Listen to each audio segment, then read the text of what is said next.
দর্শক বন্ধুরা, অবশেষে দীপশিতাও এসআইআর এর শুনানিতে ডাক পেলেন। হ্যাঁ, ঘুষপেটিয়া কিনা বা বাদ যাবেন কিনা তার নামে লজিক্যাল ডিসক্রিপেন্সি ধরা পড়েছে এবং সেটাই তিনি প্রমাণ করতে যাবেন প্রয়োজনীয় তথ্যাদি নিয়ে। সেই নিয়ে তিনি একটি ফেসবুক লাইভ করেছেন। লাইভে যথারীতি এই শুভেন্দু অধিকারীরা যতটা লাফাচ্ছেন, মমতা বন্দ্যোপাধ্যায়রা যতটা লাফাচ্ছেন, সুন্দরভাবে মার্জিত ভাষায় তাদেরকে যেভাবে বাউন্ডারির বাইরে বের করেছেন এই এসআইআর পর্বে তাদের উদ্দেশ্যটা সাধারণ মানুষের সামনে যেটা তিনি প্রতিভাত করেছেন, শুনলে আপনারা নিশ্চিতভাবে আনন্দিত হবেন। আপনারা সবাই জানেন যে পশ্চিমবঙ্গে এখন একটা প্রচন্ড এসআইআর আবহ চলছে এবং আমাদের মনে আছে এসআইআর অ্যানাউন্স হওয়ার সময় রাজ্যের বিরোধী দলনেতা শ্রীমান শুভেন্দু অধিকারী তিনি খুব চেঁচিয়ে চেঁচিয়ে কথা বলেছিলেন যে এসআইআর হলেই সমস্ত ঘুষপেটিয়া, 1 কোটি রোহিঙ্গা, 2 কোটি বাংলাদেশি তাদেরকে সব ধরা হবে, পাকড়াও করা হবে এবং ছুড়ে বাংলাদেশে ফেলে দেওয়া হবে। কেউ মানে কাউকে কাউকে তো আবার বলেছিলেন বঙ্গোপসাগরে পর্যন্ত ফেলে দেওয়া হবে। তো thanks to the election commission and the current central government, আমাকে আজকে সকালবেলা এই সুন্দর চিঠিটি, এই সুন্দর সমনটি আমার বাড়িতে পৌঁছে দেওয়া হয়েছে। এই সমনের বিষয়বস্তু হলো যে এসআইআর এ আমাকে ডাক পাঠানো হয়েছে। খুব ভালো কথা। এমনিতেও শুভেন্দু অধিকারীরা বলেই থাকেন, বিজেপি বলেই থাকেন যে আমরা অ্যান্টি ন্যাশনাল, আমরা ঠিকঠাক ভারতীয় নই। আবার যেহেতু আমার দাদু ঠাকুরমা তারা বাংলাদেশ থেকে এবার বাংলায় এসেছিলেন, অনেকে আবার আমাদের বাংলাদেশি বলেন, আমাদের পিঠে কাটা তার ইত্যাদি ইত্যাদি দেখান। তাদের সমস্ত মনস্কামনা পূর্ণ করিয়া আজকে আমাকে এসআইআর এর নোটিশ দেওয়া হয়েছে এবং বলা হয়েছে লজিক্যাল ডিসক্রিপেন্সির কারণে 2002 অবশ্যই আমার নাম থাকার কথা না, তখন আমার 18 বছর বয়স হয়নি। 2002 আমার মায়ের নাম, আমার বাবার নাম, আমার দাদুর নাম, আমার মামা বাড়ির দাদু, দিদিমা, তাদের সবার নাম, আমার মাসি, মেশো, তাদের নাম রয়েছে। 2002 আমার ঠাকুরদা, ঠাকুরমা, তাদের পরিবারের সবার নাম রয়েছে। তাও লজিক্যাল ডিসক্রিপেন্সির কারণে আমাকে নোটিশ ধরানো হয়েছে। নাও দ্য ফানি থিং ইজ, এই যে লজিক্যাল ডিসক্রিপেন্সি, সেটা কি?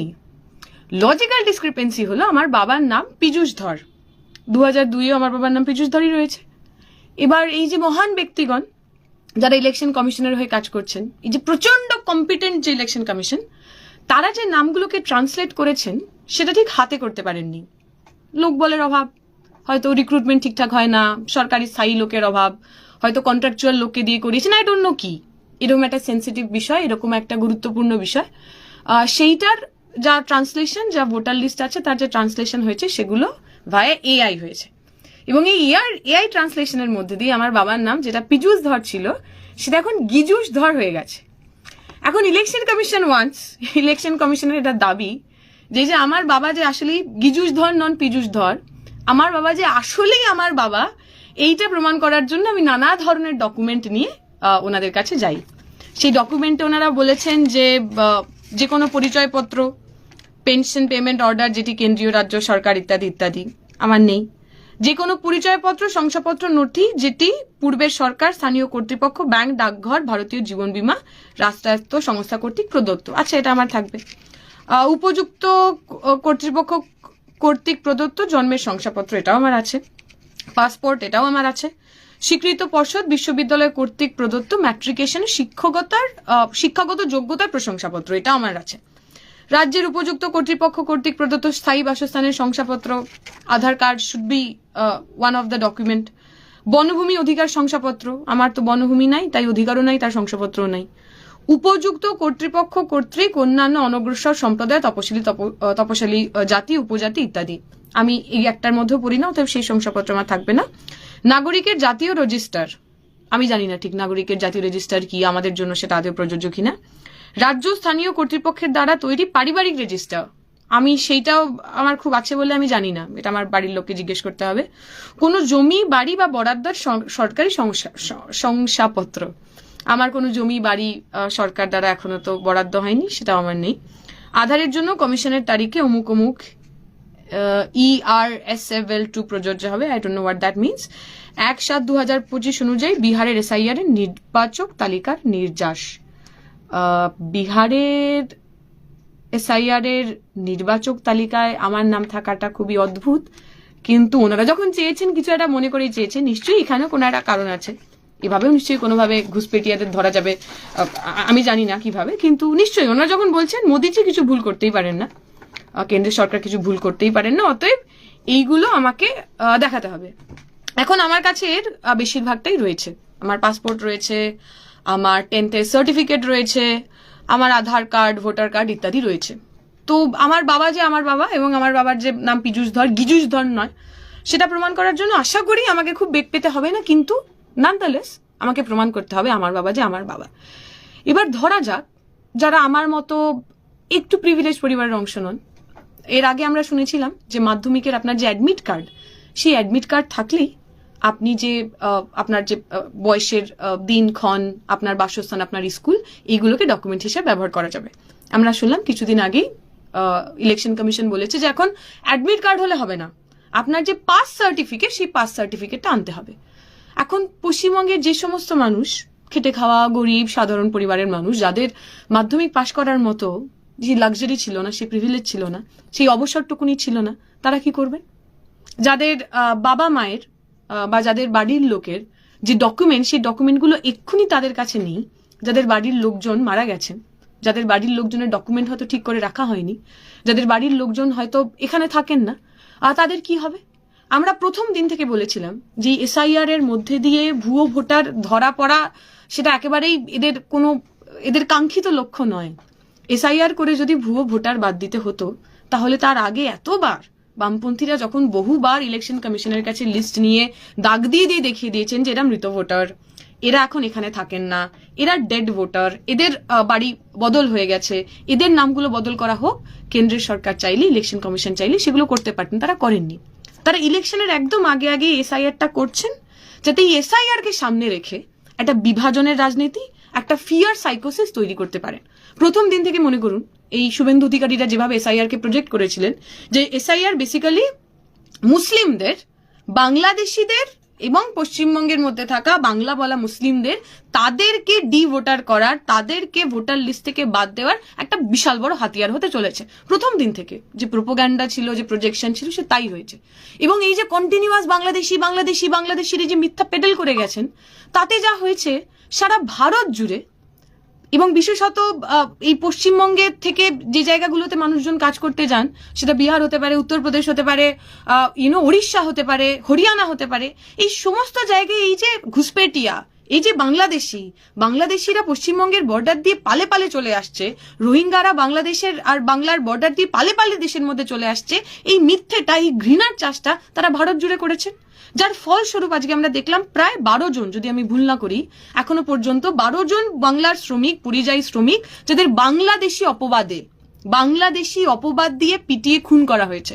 এবং এই যে 12 জনের তালিকা, তার মধ্যে আমি যদি খুব ভুল না করি, 3 জন এমন মানুষ রয়েছেন যারা কিন্তু মুসলমান না, যারা দলিত মানুষ। তাহলে শ্রমজীবী মানুষ বাংলা বলার অপরাধে বাংলার বাইরে কাজ করতে যাওয়ার কারণে তাদেরকে খুন করা হচ্ছে, তাদেরকে পিটিয়ে মেরে ফেলা হচ্ছে, তাদেরকে বাংলাদেশি বলা হচ্ছে, তাদেরকে প্রতিদিন নির্যাতনের মধ্যে দিয়ে নিয়ে যাওয়া হচ্ছে। এর দায়িত্ব বিজেপির সরকার, শুভেন্দু অধিকারীরা নেবেন না কেন? এখনো অবধি তারা যা ম্যাপিং করেছিলেন, এসআইআর এর যা ফার্স্ট ড্রাফট, তাতে দেখা যাচ্ছে পশ্চিমবঙ্গের যে সোকল মুসলিম বহুল যে জেলাগুলো নিয়ে বিজেপির বিভিন্ন নেতারা, আমি একটু আগে আস্তাকের একটা শোতে ছিলাম, তারা বারবার মালদা, মুর্শিদাবাদ, উত্তর 24 পরগনার নাম ক্রমাগত নিয়ে গেলেন, যেখানেই নাকি সব ঘুষপেটিয়া আছে। অথচ আমরা যদি এখানকার ম্যাপিং দেখি, তাহলে দেখবো মুসলিম বহুল এলাকাতে আনম্যাপড ভোটারের সংখ্যাটা নগণ্য। বরং এই বর্ডার এলাকায় যেখানে হিন্দুদের সংখ্যা বেশি, টু বি ভেরি ফ্র্যাঙ্ক মতুয়াদের সংখ্যা যেখানে বেশি, ওপার বাংলা থেকে আসা, নির্যাতিত ধর্মের কারণে, পরিচয়ের কারণে এপার বাংলায় চলে আসা যে মতুয়া সম্প্রদায়ের মানুষ, যে দলিত সম্প্রদায়ের মানুষ, যে পিছিয়ে পড়া সম্প্রদায়ের মানুষ, তারা যেখানে যেখানে আছেন, সেখানে সবচেয়ে বেশি আনম্যাপড ভোটার বেরিয়েছে। সবচেয়ে বেশি মানুষ ডি ভোটার হওয়ার, ওই বলে না, একদম সীমান্তে যারা দাঁড়িয়ে রয়েছেন, তারা এই এলাকার মতুয়া মানুষ, তারা এই এলাকার হিন্দু মানুষ। তাহলে এই রকম একটা সময় দাঁড়িয়ে, যেখানে একটা বিপুল অংশের খেটে খাওয়া মানুষকে তারা ডি ভোটার করতে চাইলেন, যখন দেখলেন যে তারা যে কমিউনাল লেন্স দিয়ে এটা করতে চাইছিলেন, যে হিন্দু মুসলিম বাইনারিটা ক্রিয়েট করতে চাইছিলেন, সেটা হলো না, তখন এই লজিক্যাল ডিসক্রিপেন্সির নামে তারা যেখানে যেখানে তাদের মনে হয়েছে যেখানে বিরোধীদের ভোট আছে, যেখানে যেখানে তাদের মনে হয়েছে যেখানে সংখ্যালঘু ভোট আছে, সেই জায়গাগুলোকে টার্গেট করার চেষ্টা করলেন। বলা হলো যে আপনার যদি 6টা বাচ্চা হয় তাহলে আপনাকে এসে প্রমাণ করতে হবে আপনারই 6টা বাচ্চা। আপনার যদি বিয়ের আগে নাম খাতুন থাকে, এখন যদি বেগম হয়ে যায়, আপনাকে প্রমাণ করতে হবে আপনিই খাতুন ছিলেন, আপনিই বেগম হয়েছেন।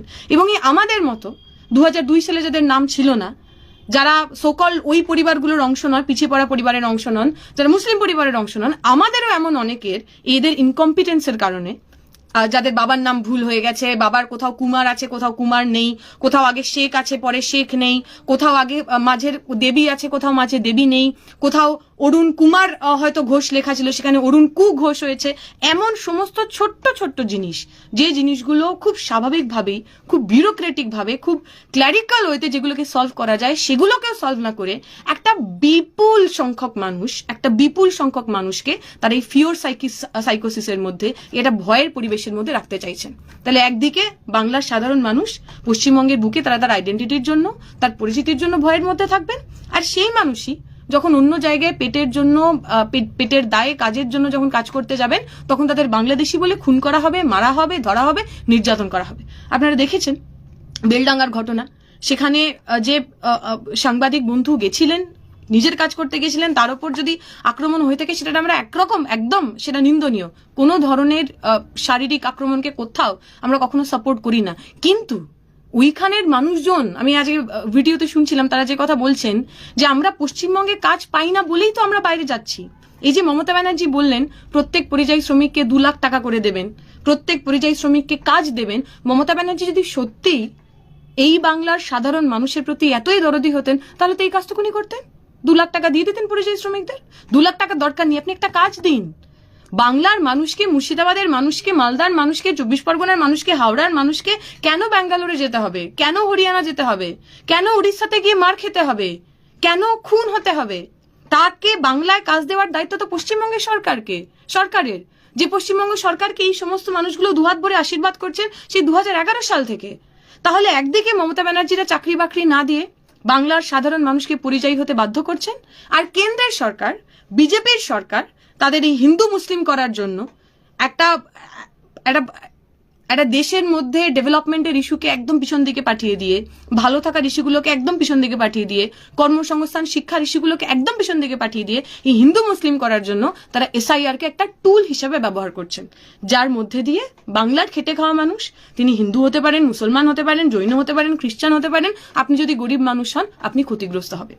যে মানুষ আমার কথা শুনতে পাচ্ছেন, আমি বিশ্বাস করি অনেকে এমন রয়েছেন যাদের কোথাও আসলেই কোনো লজিক্যাল ডিসক্রিপেন্সি নেই, যাদের সমস্ত কাগজ একদম সঠিক রয়েছে, কিন্তু এই ইলেকশন কমিশন এবং কেন্দ্রের সরকার তারা মিলিভগত, তারা একদম একসাথে আমাদেরকে হ্যারাস করার জন্য, আমাদের প্রতি মানসিক চাপ তৈরি করার জন্য এই নোংরা খেলাটা খেলছেন। আমি আশা করব পশ্চিমবঙ্গের সাধারণ মানুষ আগামী দিনে, যারা আমাদের চাকরি কেড়ে নিল, যারা আমাদের পরিযায়ী হতে বাধ্য হলো, আর যারা আমাদের পরিযায়ী হওয়ার সুযোগ নিয়ে প্রতিদিন আমাদের পরিচিতি নিয়ে খেলতে চাইছে, রাজনীতি করতে চাইছে, এই 2 শক্তিকেই আপনারা পরাজিত করবেন। আপাতত এটুকুই। এখন কাগজ গুছিয়ে নিই, কারণ কাগজ তো দেখাতে হবে। কাগজ না দেখালে তো আমরা যে ঠিক বাংলাদেশি নই, আমরা যে ঘুষপেটিয়া নই, আমরা যে ইল্লিগাল নই, সে কথা বলা যাবে না।